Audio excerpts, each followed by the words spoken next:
es una ONG de derechos humanos que finalmente defiende a todos los luchadores sociales a los cuales se le han vulnerado los derechos humanos, sea la manifestación o también los atropellos fundamentales que pueden ser incluso contra la vida. Es que mis motivaciones van más allá de participar ahí.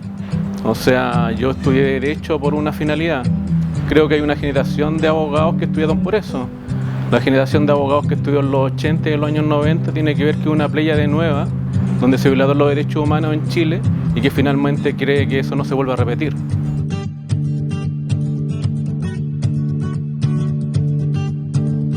Por supuesto que sí, y no solamente por los informes, sino que nunca se ha plasmado una democracia material, siempre una democracia formal.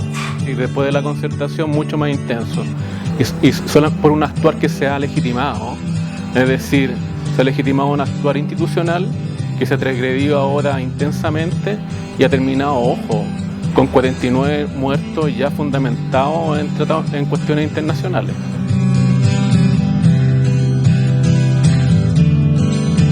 Hay impunidad. Se ha hablado mucho de los presos políticos, entonces dicen, oye, estos no son presos políticos porque hicieron estas cosas. Y versus los 15 imputados formalizados, que son uniformados, ¿dónde están ellos? Están en sus casas. Es decir, y están acusados de homicidio. Entonces, esa discriminación entre ambas posiciones, sí, pues hay impunidad.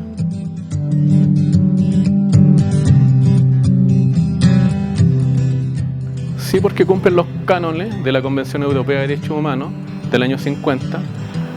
La Convención Europea establece 4 requisitos. El primero, de que finalmente este derecho a manifestación o protesta aparece siempre encarzado por un delito típico, pero que ha sido inventado por el persecutor. El otro es la discriminación, lo que te hablaba, es decir, un carabinero que termine con la vida de una persona está en su casa, versus alguien que ha tirado una piedra o una bomba molotov, ¿ya? Está en prisión preventiva.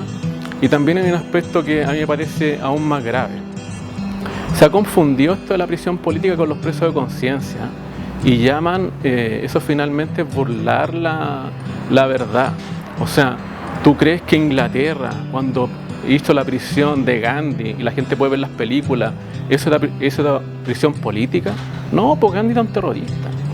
¿Tú crees que cuando pusieron a Martin Luther King dijeron que era prisión política? No, pues era un terrorista.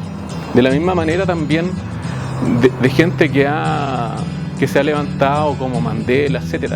Entonces, los presos de conciencia no tienen nada que ver con los presos políticos.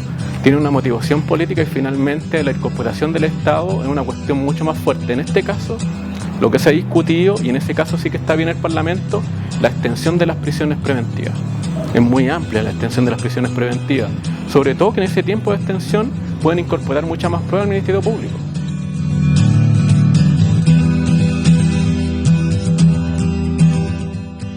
Yo creo que hay una buena intención, sobre todo de algunos parlamentarios, no los voy a nombrar. Espero no equivocarme de que esto viable, en términos de viabilidad, espero que ellos tengan la fortaleza de hacerlo. Pero si tú lo ves de afuera, no es viable, pero espero que ellos tengan la capacidad política para hacerlo y finalmente para que le cumplan a la familia.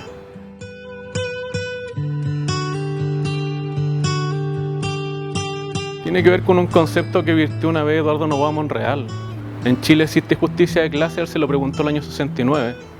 Él fue presidente del Consejo de Defensa del Estado y él fue el que hizo los resquicios legales en el tiempo de Allende. Esa cuestión se vuelve a repetir hoy en día con mayor intensidad. De hecho, están fundamentados casos desde los años 80 hasta ahora, casos con nombre y apellido. Hay tesis de grado importantes y se pueden repetir durante todos estos 30 años de esta democracia que ha sido protegida.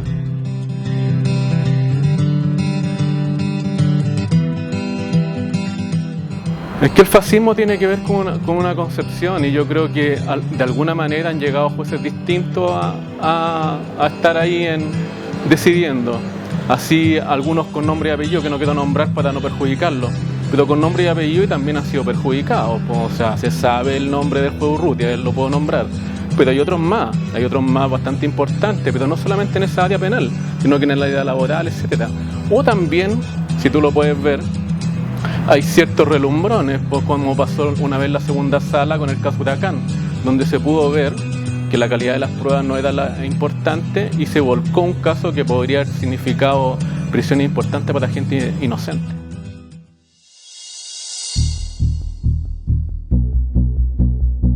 ¿Qué casos importantes? Son 7, pero importantes para la opinión pública. Yo creo que cada caso es importante. Yo tengo 43 personas, uno de ellos muy grave.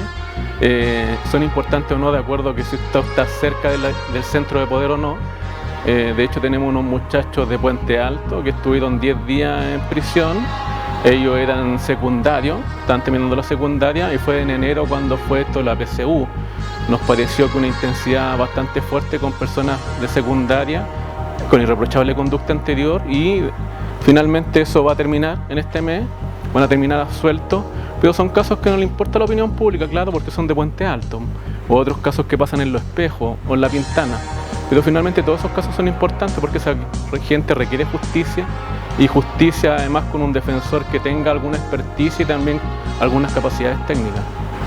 Los más mediáticos donde el gobierno tiene un interés, o sea, el gobierno tenía un interés de culpar ilegítimamente en el caso Pedrero, en este caso Daniel Morales. Me pareció ese uno de los casos emblemáticos que se va a disputar ahora, y en el caso de Daniel, él arriesgaba 20 años con una prueba ilegal.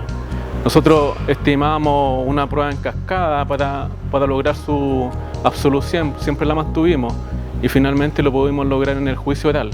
Queremos ratificarlo ahora en la Corte de Apelaciones de Santiago, en donde vamos a decir conceptos aún más fuertes. Yo creo que lo requiere la sociedad chilena. Queremos nosotros como Defensoría Popular que ese sea un juicio, un antes y un después. Porque se ha hablado desde enero y febrero con casos con nombre y apellido donde la actuación de la policía está dentro de los cánones legales. Y esa cuestión siempre ha sido vedada en los estados de derecho. Se plasmó muy fuertemente, por lo menos en el caso de Pedrero, pero yo estoy seguro que lo mismo se repite en el Hotel Principado, lo mismo se repite en La Hormiga, lo mismo se repite en la Universidad Pedro Valdivia, lo mismo se repite en Concepción. Ojo que ya hay alguien que se querelló contra Carabineros en Concepción, y se van logrando paulatinamente absoluciones y libertad.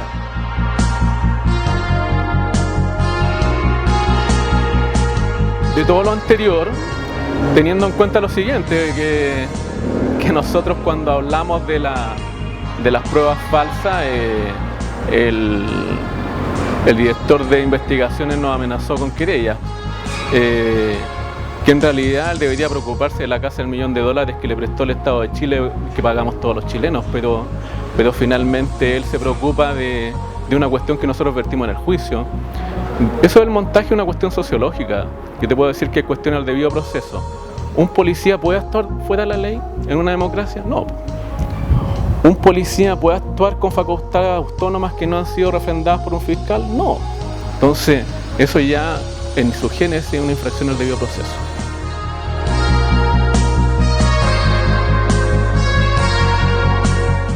Exactamente, y por lo menos uno de los presidentes de la Corte Interamericana de Derechos Humanos, Raúl Esquino Zaffaroni, ya lo ha advertido así en algunos foros. Nos parece importante que juristas de esa experticia ya se estén pronunciando, no obstante que Amnistía Internacional y otros organismos de derechos humanos internacionales ya lo han dicho. Nosotros lo hemos denunciado ya desde enero oficialmente, incluso al Alto Comisionado de Derechos Humanos, donde hay una persona, era una ex presidenta que lo preside. Hasta algún minuto hizo oídos sordos, ahora por cuestiones políticas lo ha hecho público, pero nosotros necesitamos mayor intensidad, porque finalmente han tenido prisiones preventivas de más de un año.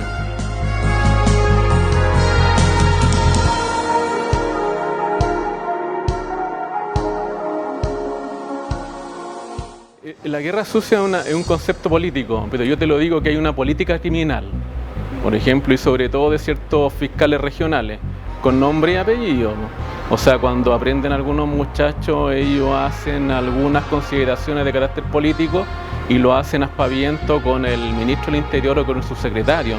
Me parece indebido. O sea, si hay la separación de poderes, ¿por qué un fiscal tiene que dar declaraciones con un subsecretario? Sobre todo que ¿cuántos ministros del Interior han pasado? ¿Cuántos subsecretarios han pasado? ¿Cuánto porcentaje tiene de apoyo este gobierno? Entonces yo creo que debería ser más cuidadoso el Ministerio Público. Parece que no le interesa ser tan cuidadoso. Te cuento una anécdota. Siempre ha pasado cuando hay manifestaciones públicas que a una persona que no está cometiendo nada le dicen: oye, tú cometiste desórdenes públicos, te vamos a formalizar. O, no sé, tuviste un encontrón con carabinero, maltrato de obra carabinero. Hoy en día tú estás pasando por una manifestación y te dicen: oh, tú infraccionaste el 318.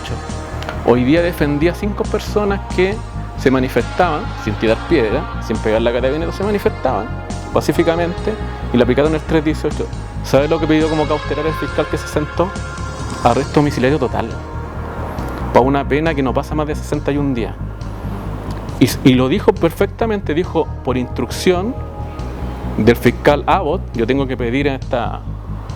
Entonces, ahí hay una política criminal, ¿me entiendes? Y una política criminal es un concepto jurídico, ojo. Las políticas criminales tienen que ver con, finalmente, la posición jurídica que tiene el ente persecutor para incriminar a las personas, que no es la misma, al revés, no es la misma cuando está imputado un carabinero.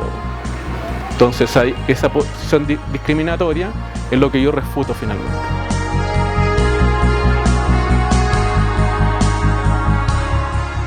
Eso lo hemos teorizado, eso sí lo podemos decir, sí, de criminalizarla, perfecto, y a través también de leyes. Ten en cuenta que en estos imputados, que nadie los pudo contar perfectamente, han habido un montón de personas que se le ha aplicado la ley de seguridad del Estado.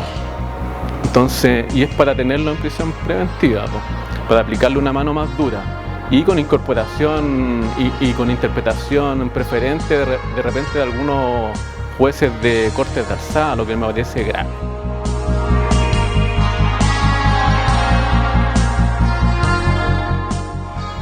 Bueno, es que hay cuestiones políticas entre medio, como sea violencia institucionalizada y dispersa, o doctrinariamente ya se ha calificado, pero finalmente la peor es la violencia del Estado, y esa es la que ha matado a mayor cantidad de personas en Chile y en el mundo.